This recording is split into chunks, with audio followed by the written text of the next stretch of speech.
Hey guys, this is a quick unboxing of the Garmin Venu 3, which was released in August 2023. It's an updated version of the Venu 2 or Venu 2 Plus. It also has the voice functionality which was on the Venu 2 Plus, but the battery life is improved. Let's have a look.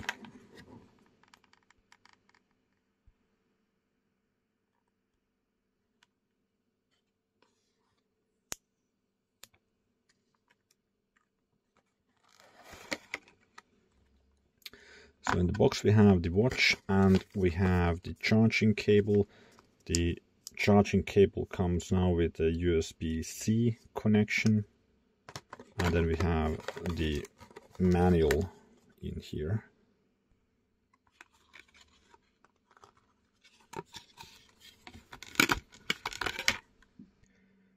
The watch is waterproof to up to 50 meters. This is the 45mm version. It does support music as well. It has a nice metal bezel around the screen. It has 3 buttons on the right hand side.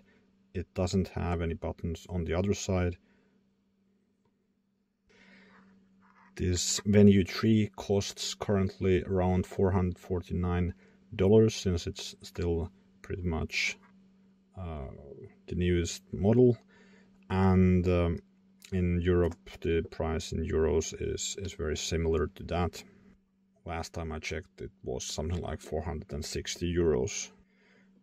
Here, comparing it to the Garmin Forerunner 255, the form factor is almost identical. It's 45mm and the thickness of the Forerunner is 12.9, and on the Venu 3 it's 12mm, so very similar thickness on both watches.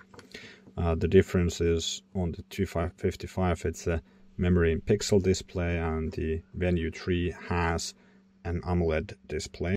The weight is also very similar to the Forerunner. I think this is 47 grams with the wristband, and this is 49 grams. So comparing to the Forerunner, also the functionality is quite similar. The main difference is the AMOLED screen and the voice functionality on this one. So you can also make voice calls with the Venu 3, but of course that kind of depends, is that useful for you or not. It does require the phone to do so. It does not have a SIM card. The AMOLED screen on the device is very vibrant and nice. The Forerunner does not have a touch screen, unless you get one of the newer Forerunners which do have also AMOLED screens, and those are touch screens as well. If you found this video helpful, please give it a thumbs up. Thanks for watching.